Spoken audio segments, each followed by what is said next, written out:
I think that's how you do it. All right. How do I see who's on here? Oh, damn. 4,000 people. Are you guys ready to read the book? Have you heard this book? Have you heard it? I have. All right, so just make sure you talk loud. We are going to start.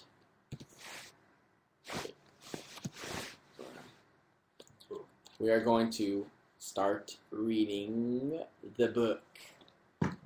I'm surprised you guys actually wanted to. Oh, dang, that's quick. I'm surprised you guys actually wanted to like do the book club thing. I don't know. It's interesting. It is interesting. Yeah. I don't know. I came up with it and I was like, why didn't we just do a book club? Because I have to start reading and stuff like that for acting. And I actually met John Green at VidCon. I almost sandwiched him. But that's a video that I'm coming out with soon. Okay. Do you guys have your books? How do I see comments? They're frozen.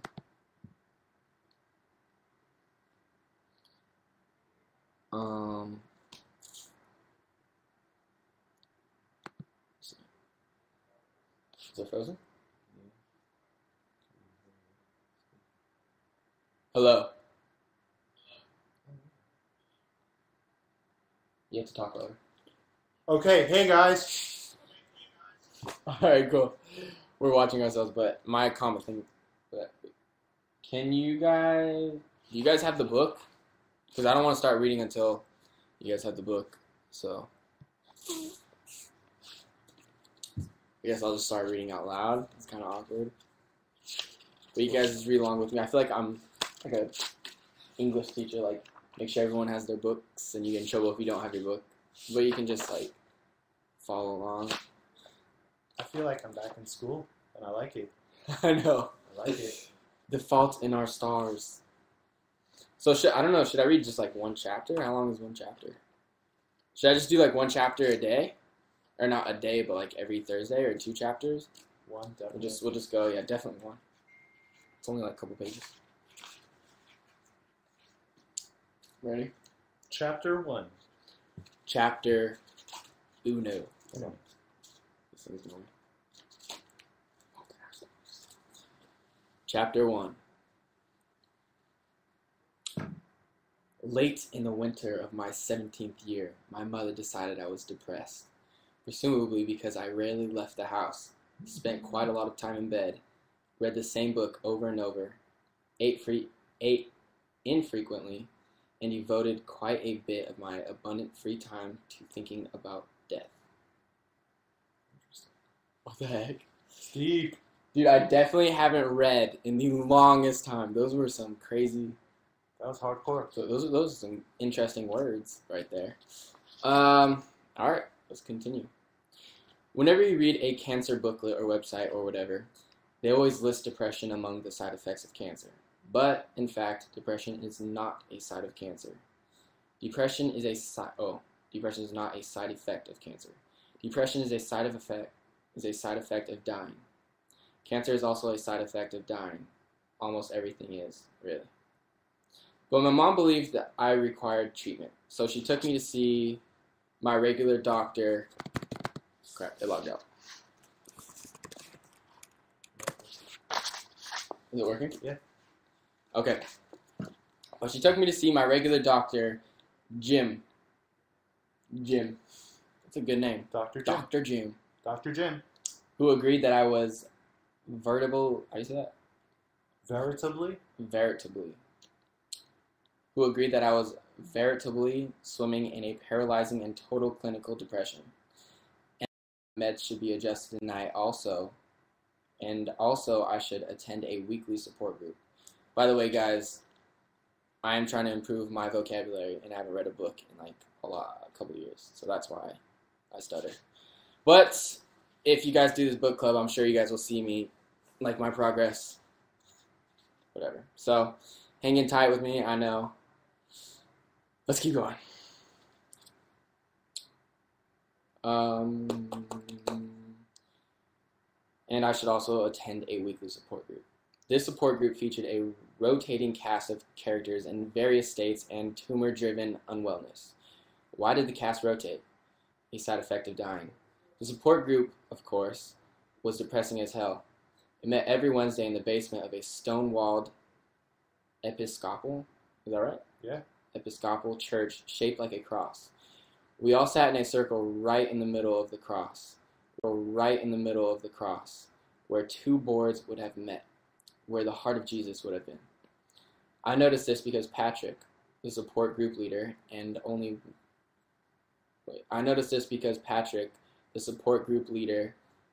one person over 18 in the room talked about the heart of Jesus every freaking meeting. All about how we, as young cancer survivors, were sitting right in Christ's. Yeah, I said that. Christ's. It's weird for me to say that. It is weird. Christ's very sacred heart and whatever. Whatever. So here's how it went in God's heart. The 6 or 7 or 10 of us walked/wheeled in, grazed at the decrepit. What does that mean? Like ugly, bad, stuff like that. Okay. Decrepit. So decrepit, if you guys don't know what that means. It means. I wonder what. Can you check to make sure? I don't want to tell them like the wrong thing. Yeah, it's like decrepit selection. Why are you reading? Okay, I'm reading because I'm doing. This is a book club, and I'm reading The Fault in Our Stars. If you guys want to follow along. Because I need to up my vocabulary, and this is Yosh next to me. He lives with us and he watches us, but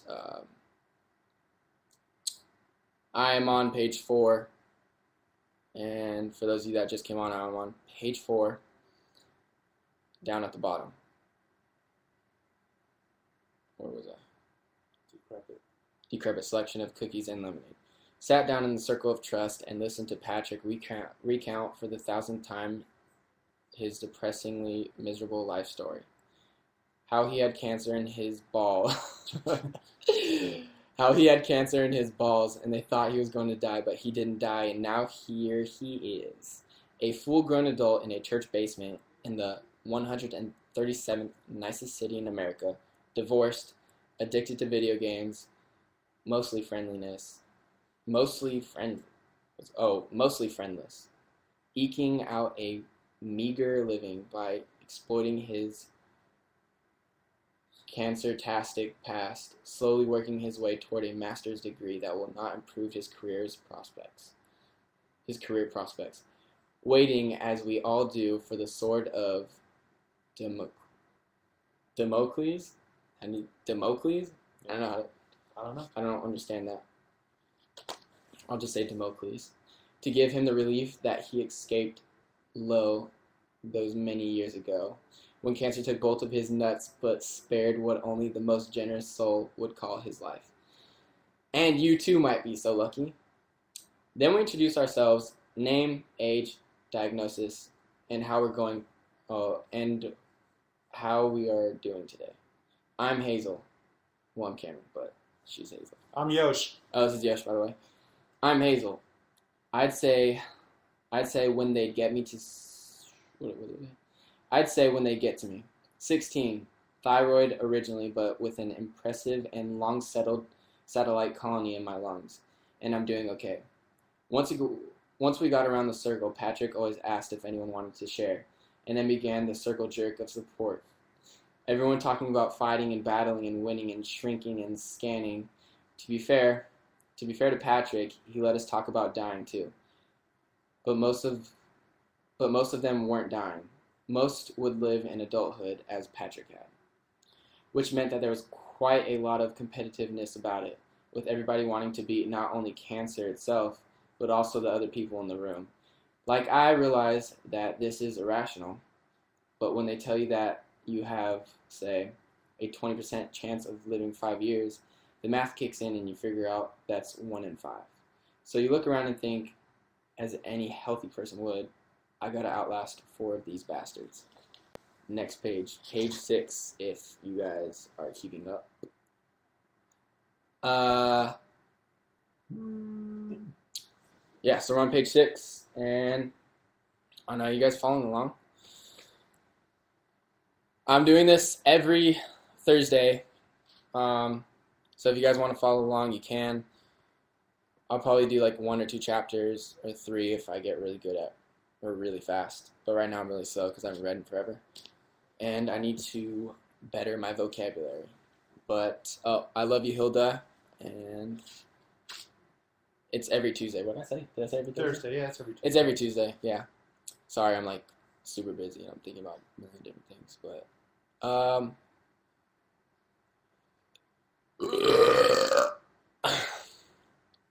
your voice is so relaxing. Thank you, I guess. But yeah, so this is like a book club thing. I know a lot of people are like, oh, it's for, I don't know, they're just saying like, but this is something I really wanted to do with you guys because I need to work on my vocab and why not read with you guys? I don't know. This is for you. This is for you. And this is Yosh, if you guys don't know him. But I low-key asked him to be on here because I didn't want it to be awkward. Me like reading and messing up. So. It's not awkward. Okay. Page 6, top. The only redeeming facet, the only redeeming facet of support group was this kid named Isaac, a long-faced, skinny guy with straight blonde hair swept over one eye. And his eyes were the problem. He had some fantastically improbable eye cancer. One eye had been cut out when he was a kid, and now he wore the kind of thick glasses that made his eyes, both the real one and the glass one, preternaturally huge. Like his whole head was basically just this fake eye, and his real eye staring at you. From what I could gather on the rare occasion when Isaac shared with the group, a recurrence had placed his remaining eye in mortal peril. Isaac and I communicated almost exclusively through sighs. Each time someone discussed anti-cancer diets or snorting ground-up shark fin or whatever, he glanced over at me and sigh ever so slightly. He'd glance over at me and sigh ever so slightly. I'd shake my hand microscopically and exhale in response. So support group blew, and after a few weeks, I grew to be rather kicking and screaming about the whole affair. In fact, on the Wednesday, I made the acquaintance of Augustus Waters. Oh. So this is where they meet? Yeah, this Augustus has been waiting for this part. Yeah. I tried to level my best to get out of the support group while sitting on the couch with my mom in the third leg of a 12-hour marathon of the previous season's America's Next Top Model, which, admittedly, I had already seen, but still. Me. I refused to attend support group. Mom. Is that weird how I say it like me? Mom. I like it. Mom. One of the symptoms of depression is disinterest.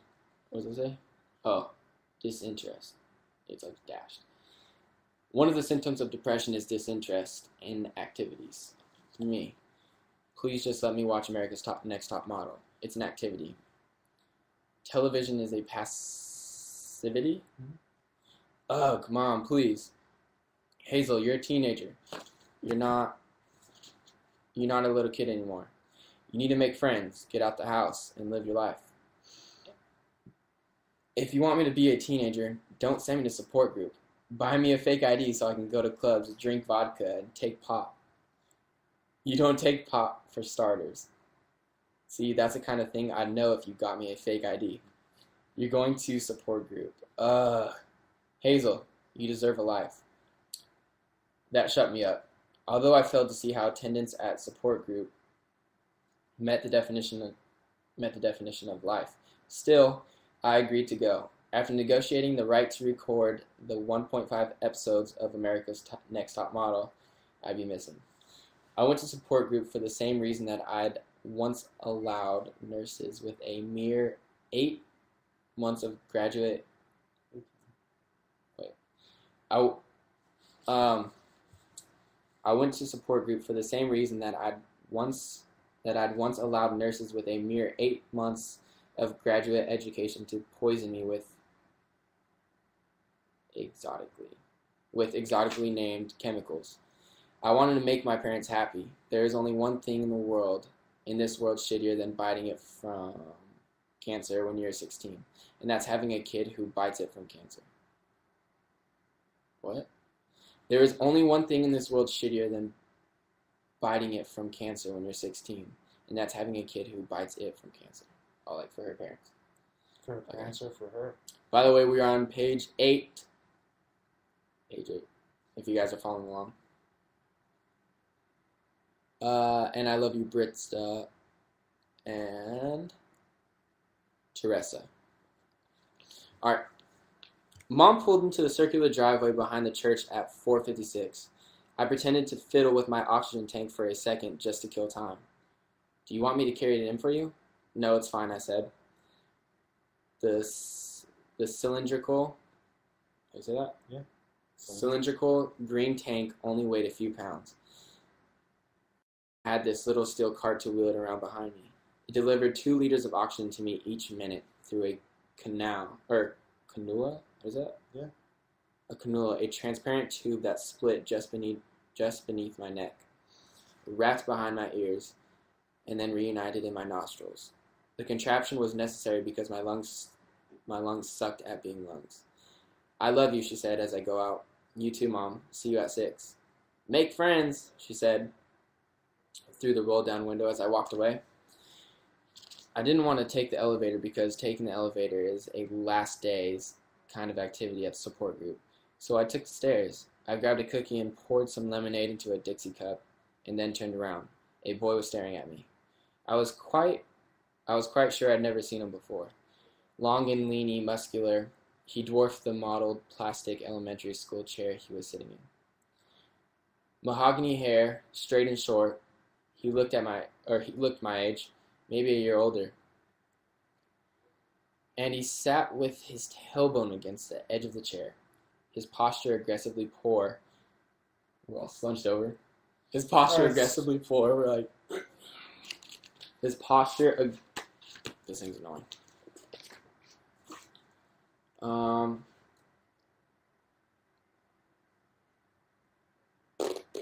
Okay, his posture aggressively poor. One hand half in a pocket of dark jeans. I looked away, suddenly conscious of my myriad insufficient. What? Myriad? I looked away, suddenly conscious of my myriad insufficiencies. I was wearing old jeans, which had once been tight, but now sagged in weird places, and a yellow t-shirt advertising a band I didn't even like anymore. Also my hair. I had this pageboy haircut, and I hadn't even bothered to brush it. Furthermore, I had ridiculously fat chipmunk cheeks, a side effect of treatment. I looked like a normally proportioned person with a balloon for a head. This was not even to mention the cankle situation, and yet I could have glanced at him, and his eyes were still on me. It occurred to me why they called it eye contact. I walked into the circle and sat down next to Isaac, 2 seats away from the boy. I glanced again. He was still watching me. Look, let me just say it. He was hot. A non-hot boy stares at you relentlessly at it. I feel weird saying that. Why? Because I don't find guys attractive. Well, actually, guys can be good looking, but that's weird. Okay, look. Let me just say it. He was hot. A non-hot boy stares at you relentlessly, and it is, at best, awkward, and at worst, a form of assault. But a hot boy, well. I pulled out my phone and clicked it so it would display the time, 4:59.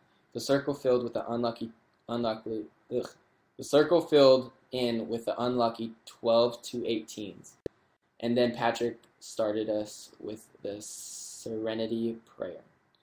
God grant me the serenity. How is that? Serenity. Oh yeah. God grant me the serenity to accept the things I cannot change. Someone blew like a little thing. Whoa. I love you, Bella. We're on page 10, by the way, guys. If you weren't following along. And if you are following along, cool. I might read slow right now, I know, but I will get better. Okay. My back hurts. Me too. I wonder if we can, anyways. I cannot change the courage to change the things I can, and the wisdom to know the difference. The guy was still staring at me. I felt rather blushing. Finally, I decided that the proper strategy was to stare back. Boys do not have a monopoly on the staring business, after all. So I looked him over as Patrick acknowledged for the 1,000th time his balllessness, etc. And soon it was a staring contest. After a while, the boy smiled, and then finally his blue eyes glanced away. When he looked back at me, I flicked my eyebrows up to say, "I win." He shrugged. Patrick continued, and then finally it was time for the introductions. "Isaac, perhaps you'd like me to go first today. I know you're facing a challenging time." "Yeah," Isaac said. "I'm Isaac. I'm 17, and it's looking like I have to get surgery in a couple weeks, after which I'll be blind. Not to complain or anything, because I know a lot of us have it worse, but yeah, I mean, being blind does sort of suck. My girlfriend helps, though, and friends like Augustus." He nodded toward the boy who now had a name. "So yeah," Isaac continued. He was looking at his hands, which he'd folded into each other. This screen keeps going off. Which he folded into each other like the top of a teepee. "There's nothing you can do about it. We're here for you, Isaac," Patrick said. Let Isaac hear it, guys." And then we all, in a monotone, said, "We're here for you, Isaac." That's like typical, like, you know how they see in the movies where it's like, "Hi, I'm Cameron Dallas and I'm an alcoholic." And then like everyone's like, "Hi, Cameron." We're here for you, Cameron. Yeah. It's like that. Michael was next. He was 12. He had leukemia. Page 11, top. He'd always had leukemia. He was okay. Or so he said. He'd taken the elevator. Linda was 16 and pretty enough to be the object of the hot boy's eye. She was a regular, in a long remission from appendiceal cancer, which I had not previously known existed. She said, as she had every other time I'd attended support group, that she felt strong, which felt like bragging to me as the oxygen drizzling numbs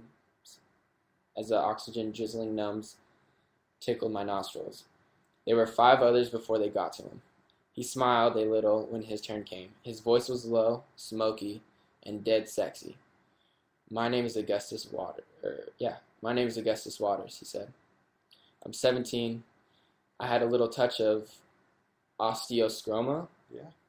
A year, I don't know how to say that, sorry guys. Osteosarcoma. I don't think Osteosarcoma. A year and a half ago. But I'm just here today at Isaac's request. And how are you feeling? Asked Patrick. Oh, I'm grand, Augustus Waters smiled with a corner of his mouth. I'm on a roller coaster that only goes up, my friend. When it was my turn, I said, my name is Hazel. I'm 16, thyroid with mets in my lungs. I'm okay. The hour proceeded apace. Fights were recounted, battles won amid wars. Ooh, that's a weird sentence. Fights were recounted, battles won amid wars sure to be lost, yeah. Hope was clung to. Families were both celebrated and denounced. It was agreed that friends just didn't get it. Tears were shed. Comfort proffered. Comfort proffered. Neither Augustus Waters nor I spoke again until Patrick said, Augustus, perhaps you'd like to share your fears with the group. My fears? Yes. I fear oblivion, he said without a moment's pause. I fear it like the proverbial blind man who's afraid of the dark. Too soon, Isaac said, cracking a smile. Was that insensitive? Augustus asked. I can be pretty blind to other people's feelings. Isaac was laughing, but Patrick raised a chastening finger and said, "Augustus, please, let's return to you and your struggles. You said you fear oblivion?"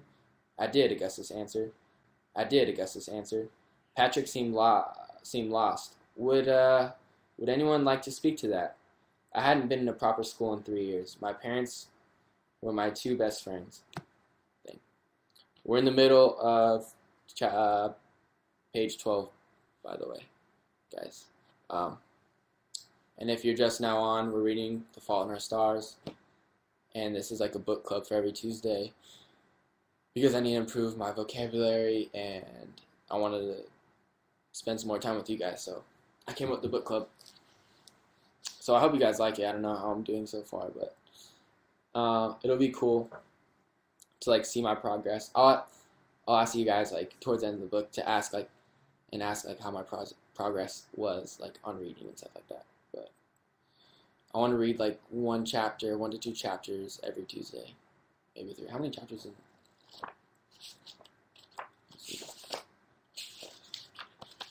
I read pretty slow, by the way. Well, I can read fast in my mind, but like when I read out loud, isn't it supposed to have like should have index, and it does not. I'm gonna skip 24. So it's 24 chapters.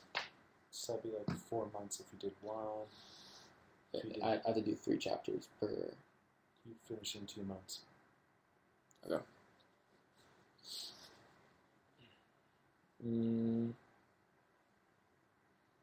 Where was I? Oh yeah, in the middle. Isaac was laughing, but Patrick raised a chastening finger and said, "Augustus, please, let's return to you and your struggles.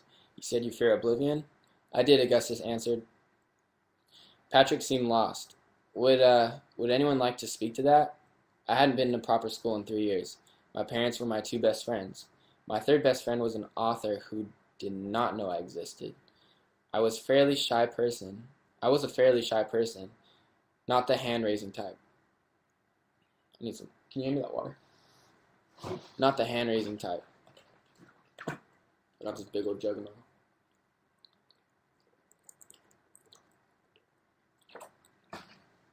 Okay. Not the hand-raising type. And yet, just this once, I decided to speak.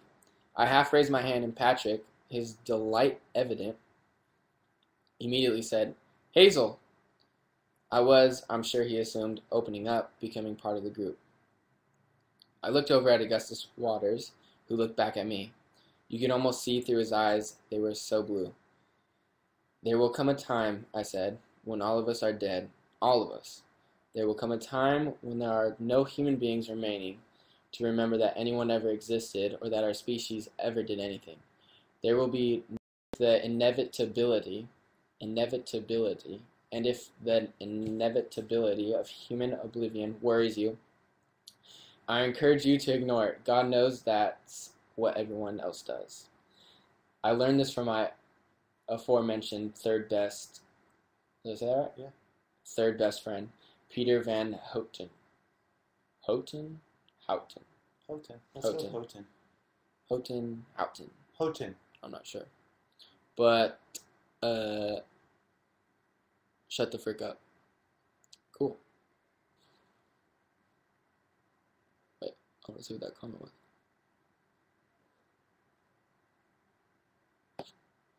You're doing good. I want to see what these comments say. Love you. I love you, Emily. I love you, Kelsey. Alright, we're on page, Ask them how it's going. Oh yeah, do you guys like it? Or like, what should I do differently? Is it clear? Can you hear us well? It's amazing. I love it. It's good. I love it. Perfect. Good comments.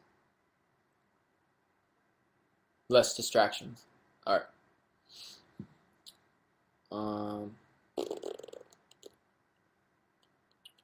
God knows that. I learned this from my aforementioned third best friend, Peter Van Houten, whatever. The reclusive author of An Imperial Affliction.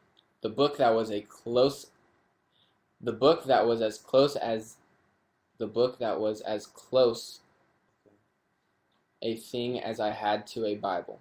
Peter Van Houten was the only person I'd ever come across who seemed to A, understand what it's like to be dying, and B, not have died. After I finished, there was quite a long period of silence as I watched a smile spread all the way across Augustus's face. Not the little crooked smile of the boy trying to be sexy while he stared at me, but his real smile. Too big for his face. "God damn," Augustus said quietly. "Oh, God damn," Augustus said quietly. "Aren't you something else?" Neither of us said anything for the rest of the support group. At the end, we all had to hold hands, and Patrick led us in a prayer. "Lord Jesus Christ, we are gathered here in your heart, literally in your heart, as cancer survivors. You and you alone know us as we know ourselves. Guide us to life and the light through our times of trial. We pray for Isaac's eyes. We pray for Isaac's eyes, for Michael's and Jamie's blood, for Augustus's bones, for Hazel's lungs, for Jamie's throat. We pray for James's throat. We pray that you might heal us and that we might feel your love and your peace, which passes all understanding. And we remember in our hearts those whom we knew and loved who have gone home to you, Maria and Cade and Joseph and Haley and Abigail and Angelina and Taylor and Gabrielle, and it was a long list. The world contains of a lot of dead people, and while Patrick droned on, reading the list from a sheet of paper because it was too long to memorize, I kept my eyes closed, trying to think prayerfully, but mostly imagining the day when my name would find its way. You scare him? We're on you now. I understand. You never got my phone, did you? Alan did. Oh, where's Alex? He went to get it. Oh, he just left. He'll be back in like 5 minutes, I think. Hey, book club. What's up? Oh, that's Nash. That was Hey. my butt that I just put in Nash's face. Don't Oh, you tell put me. your butt in his face? I had my butt like right here in the corner. It was so funny. You should see his face. Alright, read on. Sorry, dude. Yeah, Nice booty, they said. Okay. Hi, Kristen. And I love you, Olivia Barrier.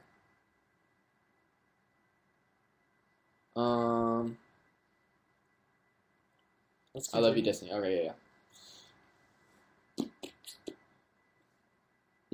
It was a long list. The world contains a lot of dead people. And while Patrick droned on, reading the list from a sheet of paper because it was too long to memorize, I kept my eyes closed, trying to think prayerfully, but mostly imagining the day when my name would find its way onto that list. All the way at the end, when everyone had stopped listening. When Patrick was finished, we said this stupid mantra. When Patrick was finished, we said this stupid mantra together. Living our best life today, and it was over. Augustus Waters pushed himself out of his chair and walked over to me. His gait? Yeah. His gait was crooked like his smile. He towered over me, but he kept his distance so I wouldn't have to crane my neck to look him in the eye. "What's your name?" he asked. "Hazel." "No, your full name."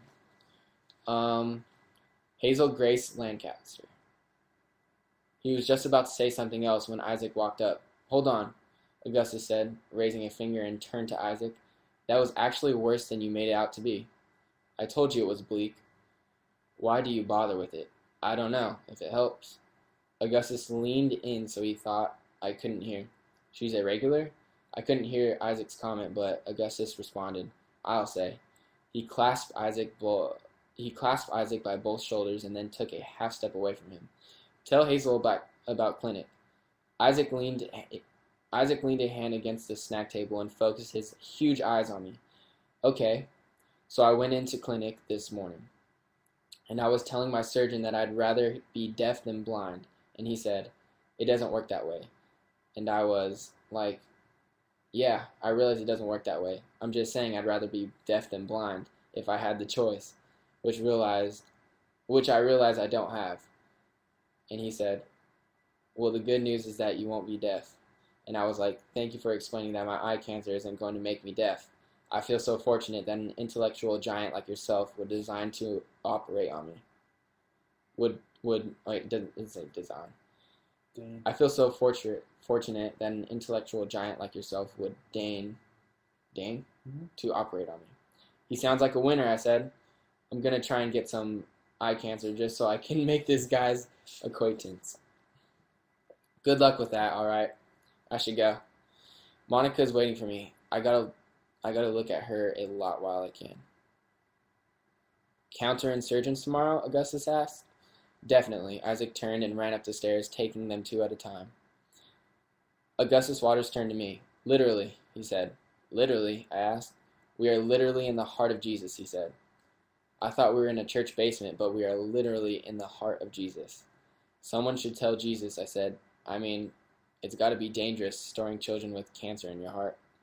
I would tell him myself, Augustus said, but unfortunately I am literally stuck inside of his heart, so he won't be able to hear me. I laughed. He shook his head just looking at me. What? I asked. Nothing, he said. Why are you looking at me like that? Augustus half smiled. Because you're beautiful. I enjoyed looking at beautiful people, and I decided a while ago not to deny myself the simpler pleasures of existence. A brief awkward silence ensued. Augustus plowed through. I mean, particularly given that, as you deliciously pointed out, all of this will end in oblivion and everything. I kind of scoffed or sighed or exhaled in a way that was vaguely coughy and then said, I'm not you're like a millennial Natalie Portman. You're like a millennial Natalie Portman. Like for Vendetta? V for Oh, well, V for Vendetta, I thought it was yeah, New Roman. V for Vendetta, Natalie Portman. Never seen it, I said. Really? He asked. Pixie-haired gorgeous girl dislikes authority and can't help but fall for a boy she knows is trouble. Is your autobiography so far as I can tell? His every syllable flirted. Honestly, he kind of turned me on. I didn't even know that guys could turn me on, not like in real life. A younger girl walked past us. How's it going, Alyssa? He asked. Or is it Eliza? I think so. How's it going? Alyssa. Whatever. Could be either. How's it going? I'll say Eliza. Okay. I'll make that decision. I've always liked the name Liza. Always. How's it going, Eliza? Alyssa, whatever. He asked. She smiled and mumbled, Hi, Augustus. Memorial people, he explained. Hi, Augustus. Memorial people, he explained. Memorial was a big research hospital. Where'd you go? Children's, I said, my voice smaller than I expected it to be. He nodded. The conversation seemed over. Well, I said, nodding vaguely toward the steps that led us out of the literal heart of Jesus. I tilted my cart onto its wheels and started walking. He limped beside me. So see you next time, maybe? I asked. You should see it, he said. V for Vendetta, I mean. Okay, I said. I'll look it up. No, with me, at my house, he said. Now. I stopped walking. I hardly know you, Augustus Waters. You could be an ex-murderer. He nodded. True enough, Hazel Grace.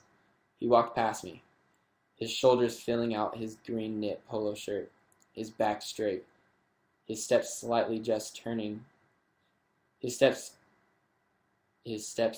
lilting just slightly to the right. Page 18. As he walked steady and confident on what I had determined was a prosthetic leg. Osteosarcoma sometimes takes a limb to check you out. Then, if it likes you, it takes the rest. I followed him upstairs, losing ground as I made my way up slowly, stairs not being a field of expertise for my lungs. And then we were out of Jesus' heart and in the parking lot. The spring air just the spring it's hard for me to look this far. The spring air just on the cold side of perfect. The late afternoon light heavenly in its hurtfulness. Mom wasn't there yet. Which was unusual, because Mom was almost always waiting for me. I glanced around and saw that a tall, curvy brunette had Isaac pinned against the stone wall of a church, kissing him rather aggressively. They were close enough to me that I could hear the weird noises of their mouths together, and I could hear him saying, "Always," and her saying, "Always," in return. Suddenly, standing next to me, Augustus half whispered, "They're big believers in PDA." "What's with the always?" The slurping sounds intensified. "What's with the always?" The slurping sounds intensified. Always is their thing. They'll always love each other and whatever. I would have conservatively. Yeah. I would have conservatively estimate they have texted each other the word always 4 million times in the last year. A couple more cars drove up, taking Michael and Alyssa, away. It was just Augustus and me now, watching Isaac and Monica, who proceeded a pace as if they were not leaning against a place of worship. His hand reached for her boob over her shirt. What the heck? At a church? Whoa! What's going on here? That's creepy. Whoa. We're on page 19. If you guys aren't watching, but hi Brazil. I love everyone there. You little nutball, eat my. Never mind.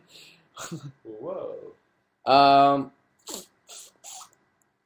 Any feedback? What I should be doing? It's for here and dying. Blah blah. You can go to bed if you want.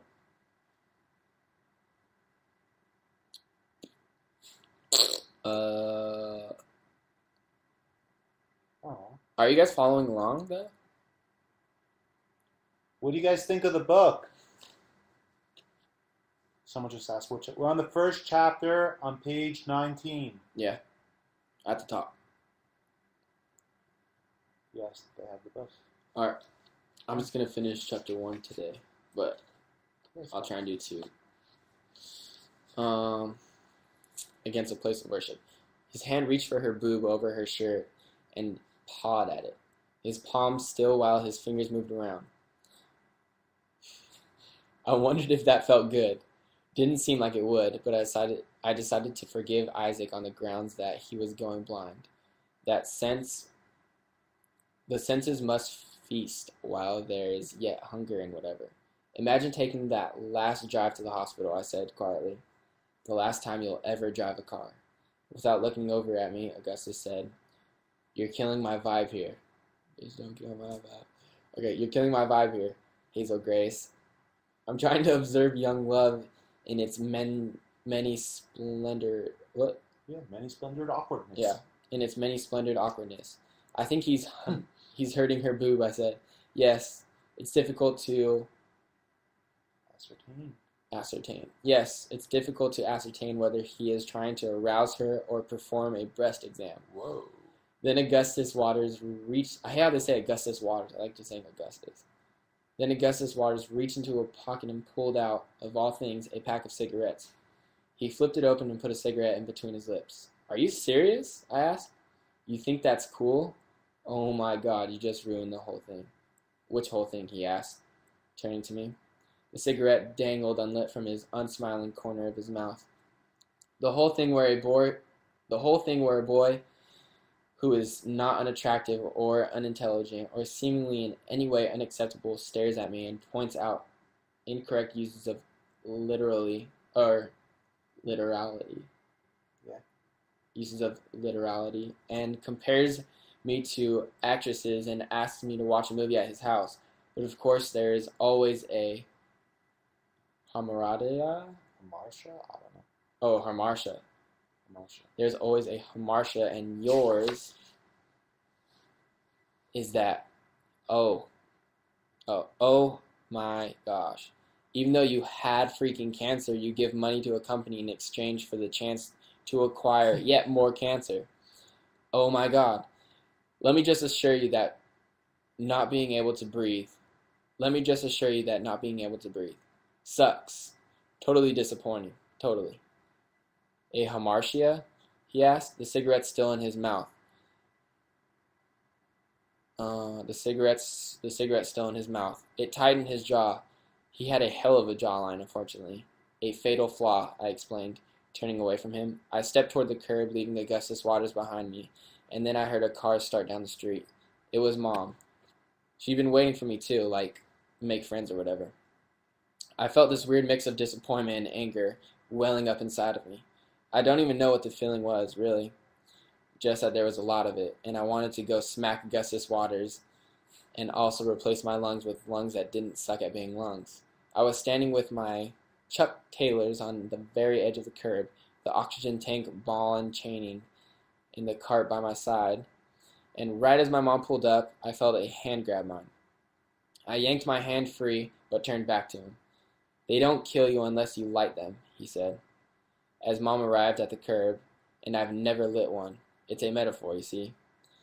You put the killing thing right between your teeth, but you don't give it the power to do its killing. It's a metaphor, I said. Is that dubious? Yeah. Dubious. I said dubious. Mom was just idling. It's a metaphor, he said. You choose your behaviors based on their metaphorical resonances.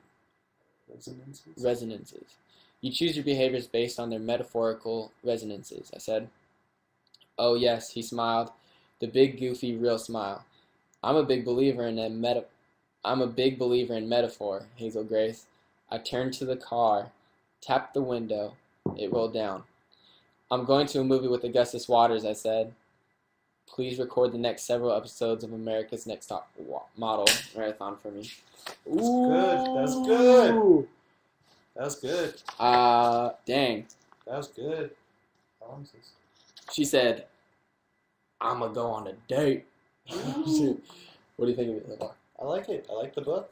Well written. Very well written. Very well. Jesus. I haven't used some of those words in years. Ever. Yeah, probably ever. There's like a couple words in there I've never even seen. I've never seen those either. So what do you guys think? It took me an hour to read to read 21 pages. Well, it's out loud. You read much faster by Yeah, yourself. that's true. And we're stopping, saying what's up. Do you guys have any like suggestions? Or tweet me suggestions, the hashtag Cam's Book Club. I don't even know what the hashtag is. What is it? Hashtag Cam's Book Club. But yeah, tweet me suggestions or something that you like, something that you didn't like, something that I can change. But yeah, if you don't have this book, I don't want to make you buy it or anything. But if you do have it, you can read along.